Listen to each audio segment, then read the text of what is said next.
Hello friends, welcome back to my channel Simna's Food World. അപ്പോഴിതേ ഇന്ന് ഞാൻ വന്നിട്ടുള്ളത് ഒരു പുട്ടിൻ്റെ റെസിപ്പി ആയിരുന്നു കേട്ടോ. പുട്ടിൻ്റെ എന്ന് പറയുമ്പോൾ സാധാരണ പുട്ടല്ല, നമ്മുടെ ഇറച്ചിപ്പുട്ടിൻ്റെ ആ ഒരു രീതിയിലൊക്കെ ചെയ്യുന്ന ഒരു റെസിപ്പി ആട്ടോ ഇത്.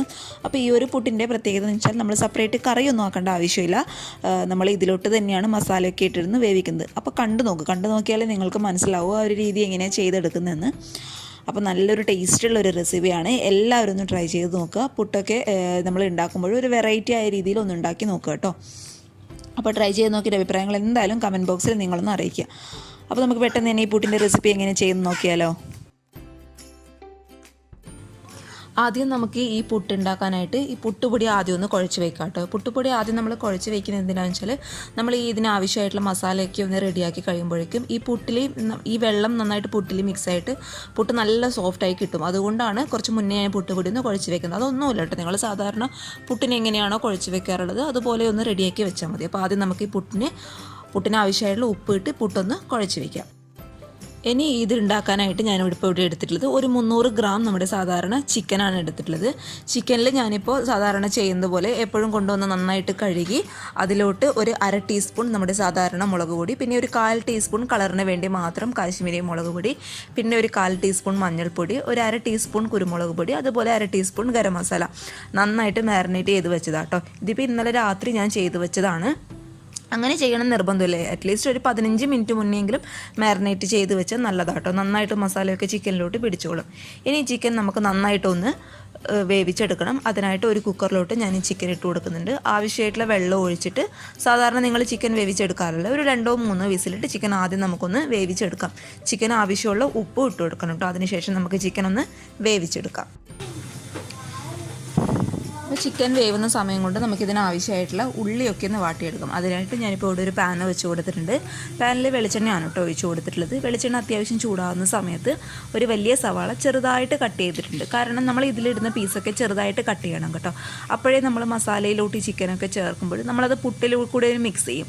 അപ്പോൾ നന്നായിട്ട് വലിയ കഷ്ണങ്ങളായി കഴിഞ്ഞാൽ പുട്ടിൽ ആവി വരാനായിട്ട് കുറച്ച് ബുദ്ധിമുട്ടായിരിക്കും. അതുകൊണ്ട് എത്രയും ചെറുതായിട്ട് കട്ട് ചെയ്യാൻ പറ്റുമോ അത്രയും ചെറുതായിട്ട് കട്ട് ചെയ്യാം.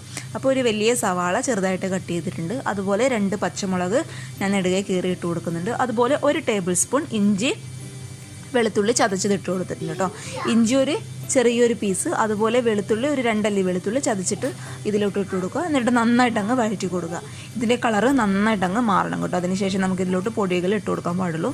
അപ്പോൾ ഇതിൻ്റെ കളർ നന്നായിട്ട് മാറുന്നവരെ ഇത് നന്നായിട്ട് അങ്ങോട്ട് വഴറ്റി കൊടുക്കുക. നമ്മുടെ സവാളയൊക്കെ നന്നായിട്ട് വഴണ്ട് വന്നിട്ടുണ്ട്. ഈ ഒരു സമയത്ത് നമുക്ക് ഇതിലോട്ട് പൊടികൾ ചേർത്ത് കൊടുക്കാം കേട്ടോ. പൊടികളിപ്പോൾ ഞാനിവിടെ ചേർക്കുന്നത് ഒരു 1/4 ടീസ്പൂൺ മഞ്ഞൾപ്പൊടി ചേർക്കുന്നുണ്ട്. അതുപോലെ ഒരു 1/2 ടീസ്പൂൺ സാധാരണ മുളക് പൊടി ചേർത്ത് കൊടുക്കുന്നുണ്ട്. പിന്നെ ഞാനിതിലോട്ട് ഇട്ട് കൊടുക്കാൻ പോകുന്നത് ഒരു 1/2 ടീസ്പൂൺ മല്ലിപ്പൊടി ഇട്ട് കൊടുക്കുന്നുണ്ട്. പിന്നെ ഒരു 1/4 ടീസ്പൂൺ ഗരം മസാല ഇട്ട് കൊടുക്കുന്നുണ്ട് കേട്ടോ. പിന്നെ ഇതിലോട്ട് ചേർത്ത് കൊടുക്കാൻ പോകുന്നത് ഒരു 1/4 ടീസ്പൂൺ കുരുമുളക് പൊടി ചേർത്ത് കൊടുക്കുന്നുണ്ട്. ഇനി ഇതെല്ലാം കൂടി നന്നായിട്ട് അങ്ങ് വഴറ്റി കൊടുക്കുക. ഇതിൻ്റെ പൊടികളുടെ പച്ചമണം നന്നായിട്ട് അങ്ങോട്ട് മാറിക്കിട്ടണം കേട്ടോ. അതിനുശേഷം മാത്രമേ നമുക്ക് ഇതിലോട്ട് തക്കാളി ആഡ് ചെയ്ത് കൊടുക്കാൻ പറ്റത്തുള്ളൂ. അതുകൊണ്ട് ഇതിൻ്റെ പൊടികളുടെ പച്ചമണം മാറുന്നവരെ നന്നായിട്ട് അങ്ങോട്ട് വഴറ്റി കൊടുക്കുക. നമ്മൾ ഇട്ട് കൊടുത്ത പൊടികളുടെ പച്ചമണമൊക്കെ അത്യാവശ്യം നന്നായിട്ട് മാറുന്ന സമയത്ത് കുറച്ച് മല്ലിയില നമുക്ക് ഇതിലോട്ട് കട്ട് ചെയ്ത് ഇട്ട് കൊടുക്കാം. അതിൻ്റെ കൂടെ തന്നെ ഒരു മീഡിയം സൈസുള്ള തക്കാളി ചെറുതായിട്ട് കട്ട് ചെയ്തിട്ട് ഇതിലോട്ട് ഇട്ട് കൊടുക്കും കേട്ടോ. അപ്പോൾ ഇത് നന്നായിട്ട് വഴറ്റി കൊടുക്കുക. അപ്പോൾ ഇതിൻ്റെ ഒരു പച്ച സ്മെല്ല് അറിയാമല്ലോ, തക്കാളിക്ക് ഒരു പച്ച സ്മെല്ലുണ്ടാവും. അതൊക്കെ നന്നായിട്ട് മാറിയതിന് ശേഷം മാത്രം നമ്മൾ വേവിച്ചെടുത്ത ചിക്കൻ കൂടി നമുക്ക് ഇതിലോട്ട് ഇട്ട് കൊടുക്കാം കേട്ടോ. നമ്മുടെ ചിക്കനൊക്കെ നന്നായിട്ട് വെന്തിട്ടുണ്ട്. ഇനി ഇത് നമുക്ക് ചൂടോടുകൂടി തന്നെ മറ്റൊരു പ്ലേറ്റിലോട്ട് മാറ്റി കൊടുക്കാം കേട്ടോ. കാരണം ചൂട് നന്നായിട്ട് ആറിയിട്ട് വേണം ഇതിൻ്റെ അടുത്ത പരിപാടിയിലോട്ട് നമുക്ക് കിടക്കാൻ. അപ്പോൾ ചൂട് ആറാനായിട്ട് നമുക്കിത് മറ്റൊരു പ്ലേറ്റിലോട്ട് മാറ്റി കൊടുക്കാം. ചിക്കൻ്റെ ചൂടൊക്കെ നന്നായിട്ട് മാറിയതിന് ശേഷം ചിക്കൻ നമ്മൾ കൈ കൊണ്ട് ഇങ്ങനെ തൊടുമ്പോൾ തന്നെ ഇങ്ങോട്ട് പോകുന്നോളും. അങ്ങനെ ചെയ്ത് കൊടുക്കും കേട്ടോ. എന്നിട്ട് വേണം ചിക്കൻ നമുക്കിത് മസാലയിലോട്ട് ഇട്ട് കൊടുക്കാനായിട്ട്. അതുകൊണ്ട് ചിക്കനെ നമ്മൾ എന്താ പറയുക, ഇങ്ങനെ ചീന്തി എടുക്കില്ല, ആ ഒരു രീതിയിലാക്കി കൊടുത്താൽ മതി.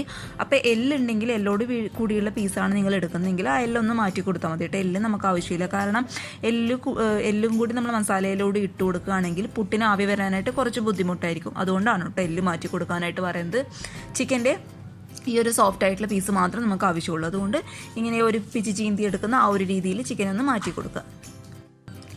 ഇത് നമ്മുടെ മസാലയൊക്കെ നന്നായിട്ട് വാടി വന്നിട്ടുണ്ട്. തക്കാളിയുടെ ആ പച്ച സ്മെല്ലൊക്കെ പൂർണ്ണമായിട്ട് പോയിട്ടുണ്ട്. ഇനി നമ്മൾ ഇങ്ങനെ ചെയ്തെടുത്ത ചിക്കൻ നമുക്ക് ഈ മസാലയിലോട്ടിട്ട് നന്നായിട്ട് അങ്ങ് മിക്സ് ചെയ്ത് കേട്ടോ. ഈ മസാലയൊക്കെ ചിക്കൻ്റെ എല്ലാ പീസിലും എത്തുന്ന രീതിയിൽ നന്നായിട്ട് അങ്ങ് മിക്സ് ചെയ്ത് കൊടുക്കുക. ഇനി ഇത് അവസാനമായിട്ട് 2-3 മിനിറ്റ് വെച്ച് ഒന്ന് ഇളക്കി കൊടുക്കട്ടോ. ഒന്ന് മസാലയൊക്കെ ഒന്ന് മിക്സ് ആവുന്ന രീതിയിൽ അറിയാലോ, ഒരു 2-3 മിനിറ്റ്, കാരണം ചിക്കനൊക്കെ നന്നായിട്ട് വെന്തിട്ടുള്ളതാണ്.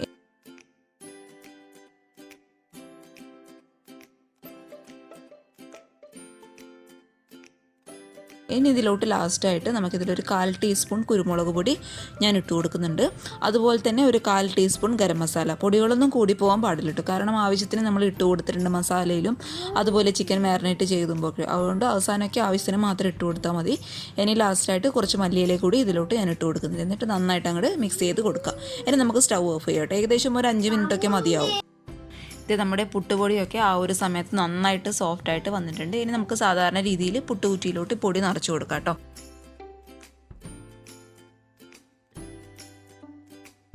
ഇതേ പുട്ടുകുറ്റി ഞാൻ സ്റ്റൗവിൽ വെച്ച് കൊടുത്തിട്ടുണ്ട്. ഇനി സാധാരണ നമ്മൾ പുട്ട് നിറയ്ക്കാറില്ലേ, ആദ്യം തേങ്ങ ഇടുക, അതിനുശേഷം പുട്ടുപൊടി ഇടുക, പിന്നെ നമ്മൾ നിറച്ച് വെച്ച് ഈ മസാല ഇട്ട് കൊടുക്കുക കേട്ടോ.